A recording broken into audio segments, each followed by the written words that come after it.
Good evening. Welcome to Backstory with Joan Goldstein. I'm Joan Goldstein. Our topic this evening is the digital world. Our last show was on the future of newspapers, and this time we're going to look at the digital world, or what I call the digital folks. My guest this evening is, to my right, is Ann Christensen, who is a college student and will be heading off to Thomas Jefferson University in a few months to become a nurse, to study to become a nurse. Sitting beside her is Graham Johnson. If you notice a remarkable resemblance, it's not an accident. They are mother and son, but both concurrently college students. Graham is now a university student and is studying psychology. Both of them at one time had been my students at a community college. To my left is Donna Liu. Donna has a remarkable background and experience in working with virtual technology and virtual TV and journalism. And she's now currently connected to Princeton University's Woodrow Wilson School. Okay, the digital world. Some people like it, some people don't.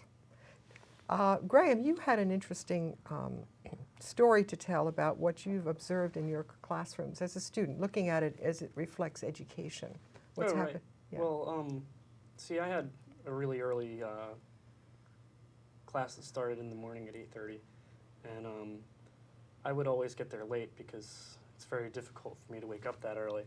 And not that late, maybe like 10 minutes, but I would walk in and I would see probably more computer screens flipped open in one spot than I had ever seen before. I couldn't believe it. Every day I just saw, I would walk into the lecture hall and I would see about probably between 20 and 30 computers just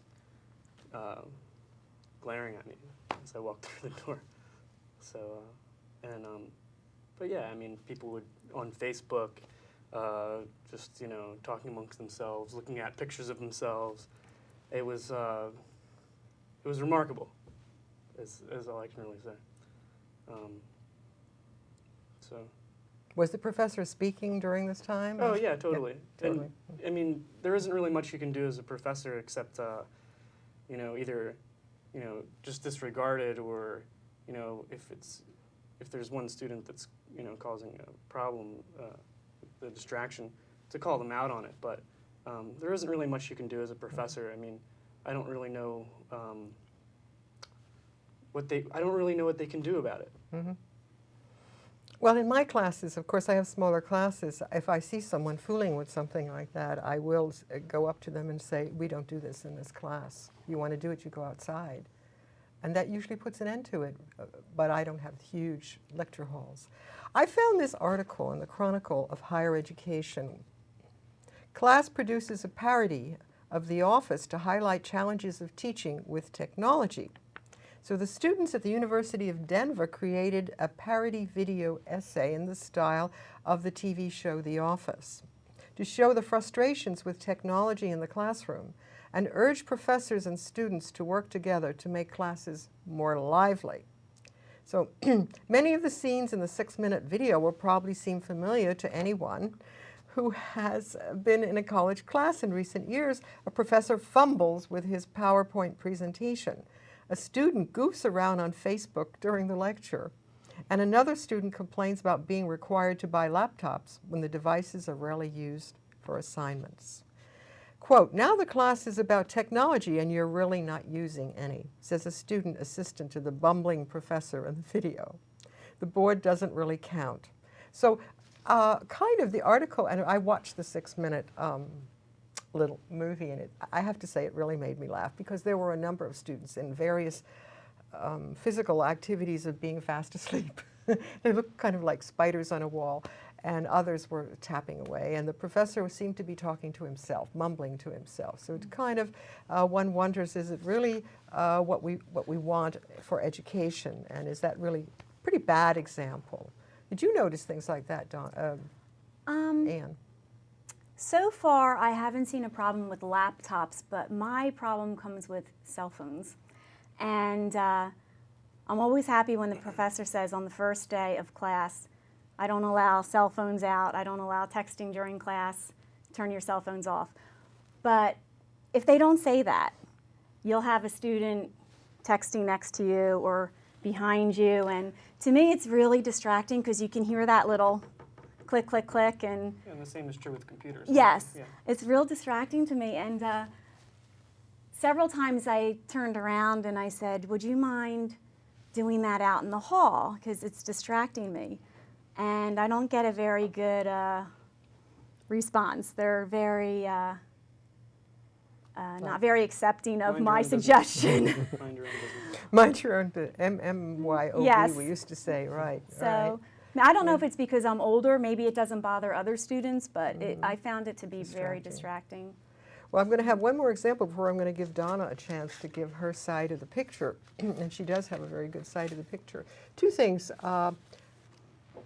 I watched, this was a film on something called Hulu.com that my cousin, who's a filmmaker, Joyce, told me about. It's called Disconnected. And it's about students who decide they're addicted to computers at Carleton College. And so 3 of them decide to wrap up their computers, no more, they're going to hide them away, they're going to deal with their addiction. And what did they find after 3 weeks of not using their computers? Well, they said, I found that I needed to think of something to do. They got bored. And they're just astounded. He said, someone wrote to them and said, I'm just astounded you're still alive because no one had heard from them on the computer. So this one student goes to the library and says to the librarian, do you have any card catalogs? And she says, no, go online. Well, because they're been sworn not to go online, they can't do it. But I think one of the funniest was they had to write a paper and they couldn't use a word processor. So they tried to use a typewriter, but they'd never had familiarity with a typewriter before. So they said, well, where do you put the paper? And, where's the delete button? And I just roared with laughter because I went from writing books on a typewriter to writing on a word processor. And I said, there's no way in the world I would give up a word processor. So when they finished at the end of 3 weeks and they were finally able to go back to their computers, one of the things they discovered was they had as much as 350 emails waiting for them. But as they tried to go through them, they discovered a lot of them weren't even were stupid. A lot of the emails were stupid, and there's more of a need for instant gratification and how much people really rely and use on it. So, some of them said they actually read things like the New York Times when they didn't have the computer. So the New York Times is wondering where their readers have gone to. That might be the story. So these are kind of some of the fun examples of what's happening in the digital world. I also did, and this was Donna's suggestion, I asked my recent sociology class to tell me where do you get the news from? And they astounded me with one young 20-year-old female said, I use all 3. I use the New York Times, I watch NBC News. Online, I go to CNN.com.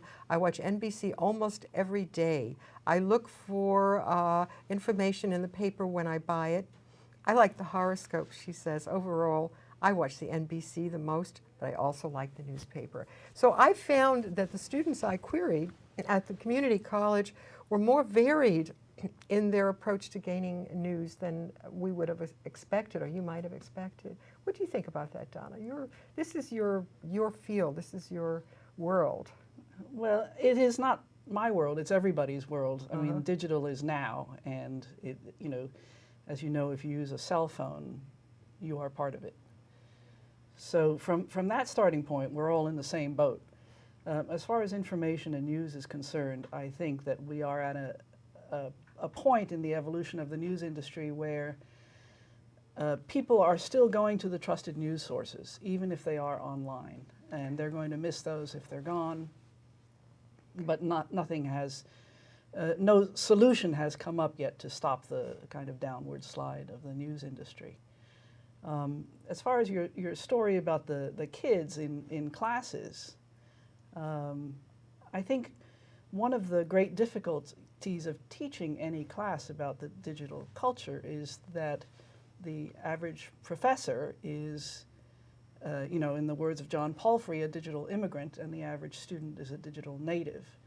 And so if you are trying to teach them about something which they consider part of their, birthright, their kind of natural environment, when, we ourselves might be fumbling a little bit, it's a challenge.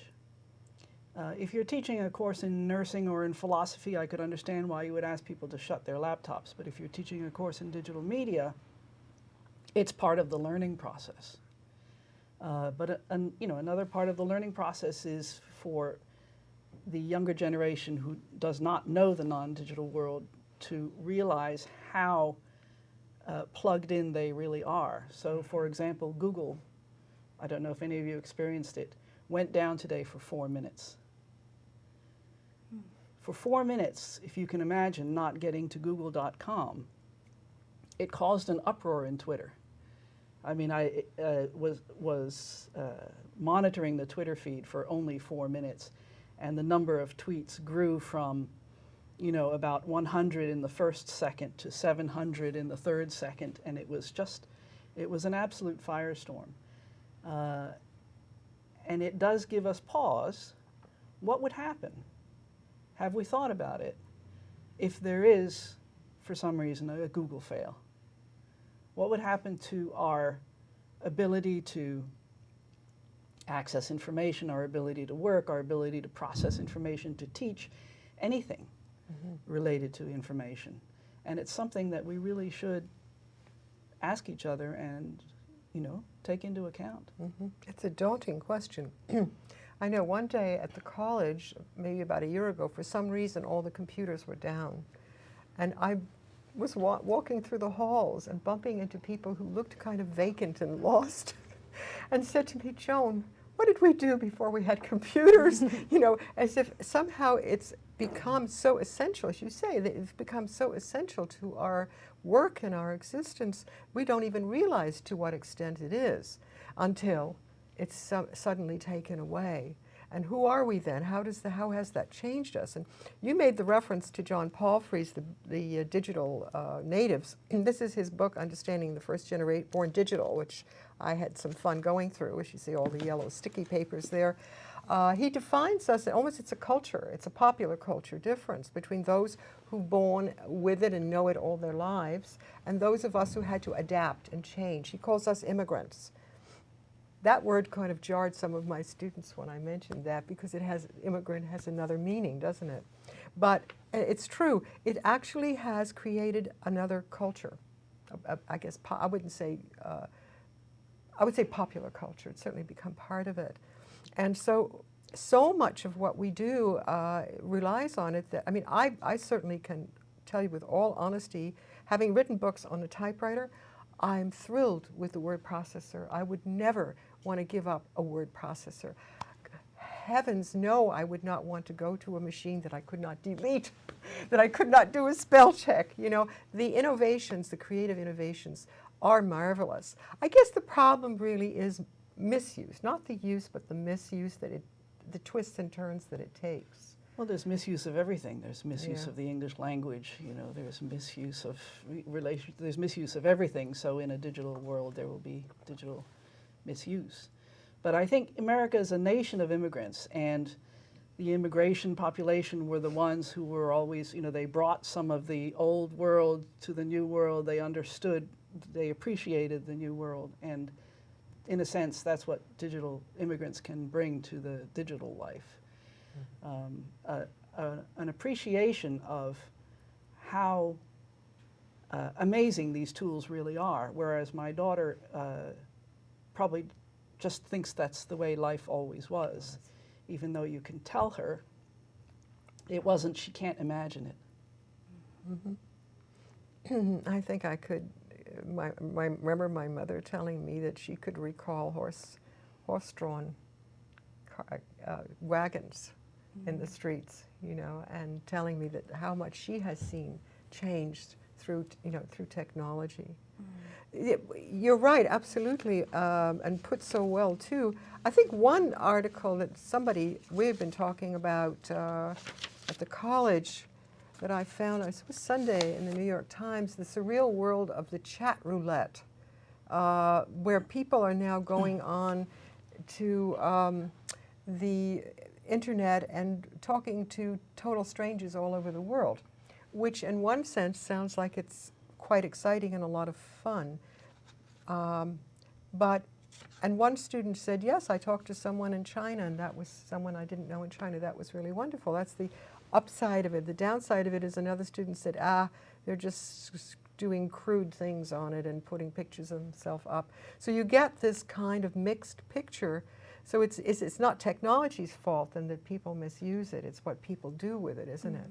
But how can we encourage people, or shouldn't we be encouraging people to use it in ways that are productive and creative? We have no way of controlling that, do we?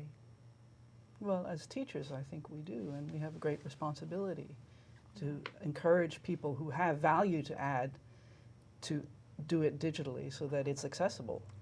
You know, I remember so I started this U-Channel project at the Wilson School where we had a consortium of public affairs schools.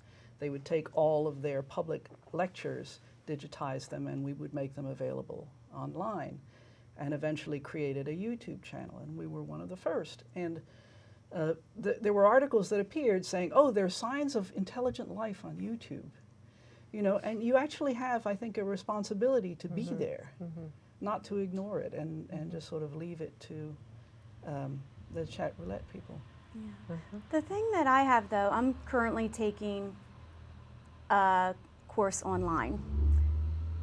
And maybe I'm old-fashioned, but I miss the students in the classroom and the teacher being there, because it really lacks that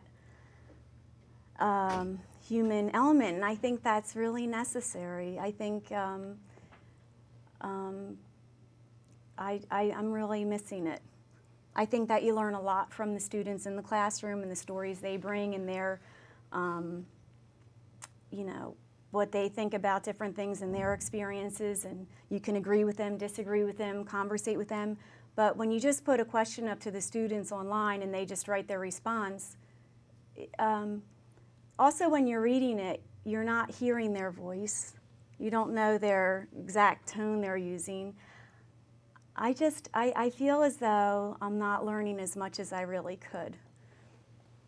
I absolutely agree. I mean, and then it concerns me with these students using laptops during lecture, you know, shopping online or using Facebook, and they're tuning out the professor. You know, they're really closing their world, and that concerns me. You're going to sit in a sociology class and do your Facebook, and it's worrisome to me. There's this element of what is real and not real, virtual, and also what is close and not close. Because when the students say, well, it was fun, I could contact someone I didn't know in China on this chat roulette. I said, do you talk to your next door neighbor? Do you say hello to the person sitting in the classroom with you? You know, Probably not. Probably not, exactly. So have we, in a sense, begun to define contact or connect with distance or virtual rather than with real? What do you think, Graham? I definitely think that's true, because especially when you look at like typical college culture nowadays, it's like, you know, where I live in New Brunswick, it's, you know, no one says hi to their neighbor. No one, you know, interacts with anybody that they see on the street. If you say hi to someone, it's like, it takes somebody by surprise. Because most of the time, I mean, me being 24 and going to school with a bunch of like, you know, 18, 19, 20, 21-year-olds who kind of grew up with the internet, they kind of, the internet's like kind of just another, that's all they know. They were almost kind of raised on it. And me, I grew up before, you know, the internet was a household thing. And so my connection to other people is different. They'd rather interact with people, you know, via the internet, whereas I would rather talk to people in real life. And yeah, I mean, people are becoming less friendly in real life and more open through the route of the internet. and Yes. sharing more about themselves through the internet than they are, you know, with other people in reality. Yeah. And they are investing so much of themselves on the internet that, like you said, I mean, society has invested so much of itself on the internet that, like what you said, you know, once there's a problem, what happens? Like, where does that frustration lead us? You know. What did we do before? The Right. other thing is that you now have a generation gap of just 3 or 4 years, as opposed Generations are getting so much smaller. to Yes. exactly. Yes. Because the Facebook generation will eventually be supplanted by something else. Right. You know, Yeah. Right. you know, people leave Facebook because it gets to be old and staid. Yes. And Yes. Yeah, what is that? newness is what one is of that the doing to our aspects of the culture. Exactly. Yeah, newness and new types of innovations. The It's- only thing that's putting a crunch on it is the economy, actually, because going out and buying a new toy was the thing to do, and now it's kind of people have to kind of worry about it. I find that email works really well for me if I already know the person. And it does somehow, I have to say, it invites you to share almost more than conversation, although I would wish it were the other way around. Personally, wish it were the other way around. But I find it's with people I actually know. To get to know someone via email, I don't feel these elements, these dimensions that you talked about, and the sound of the voice, the quality of the voice, the emotion that might be expressed. Maybe that's it. Maybe it's about expressing emotions.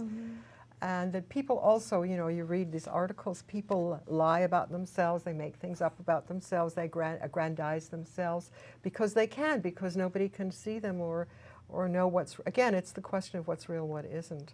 It isn't that we want to do away with it, it's a question of what is it doing to us. That's what we want to find out, you know. How is it changing us? Because as the sociologist, that's what I'm interested in. How is it changing us? How are we different? And are we losing something of our humanness, or are we getting more human? You know, either of these things is possible, and maybe all of these things are possible. I don't know.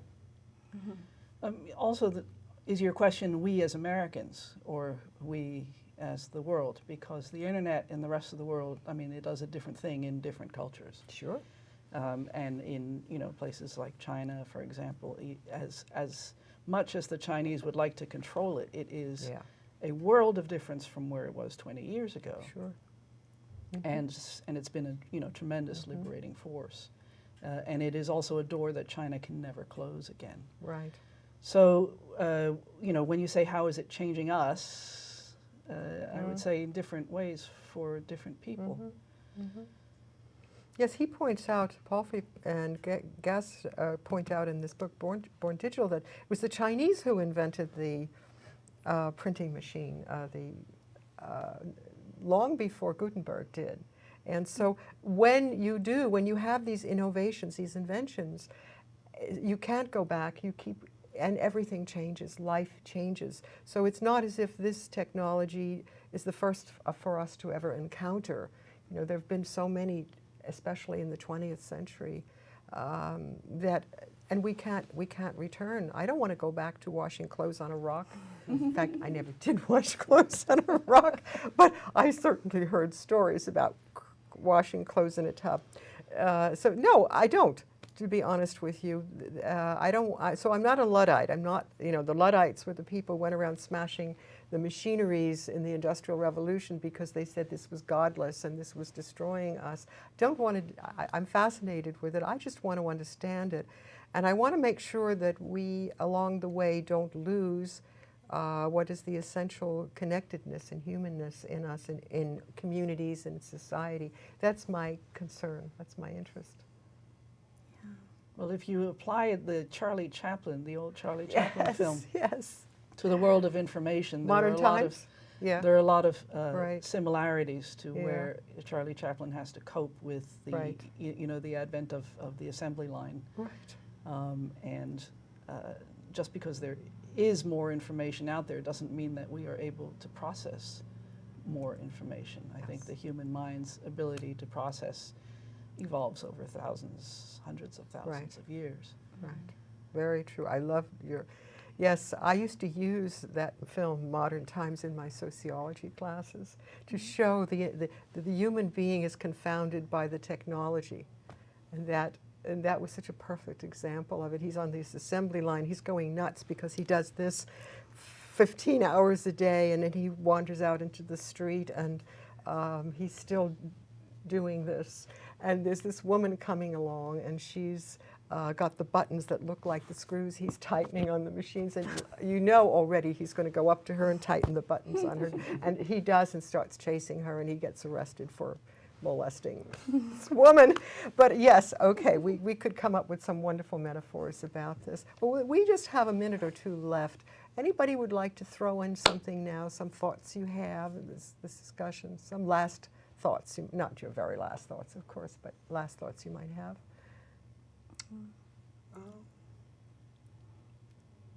I do hope we don't lose the human side. I feel as though people's manners have kind of decreased with the increase of technology use too, which is disappointing to me. And I also think that humans are also necessary in the classroom. Put the laptops away. Yeah, you can't, Open your eyes and ears. the internet is it doesn't have the ability to actually replicate experience, and Good point. you know, I don't really think there's any way that you can replicate, you know, a class that was once taught in a classroom, you know, over the internet. I really don't. I mean, it's just information at that point. It's not experience, and information and learning and experience kind of all go hand in hand. That's how I like to picture it. But as far as like social networking and that application of technology, I think it's really changing the way people define their relationships with other people, and the way it's really changing the way people define their social network even. And I think that's something to study and look into. Something to look into. Thank you, Graham. Donna? Well, just for the record, I'd like to say, even though I'm wildly enthusiastic about digital, I by no means think it's going to replace human interaction. And we are human, and we invented the digital technology.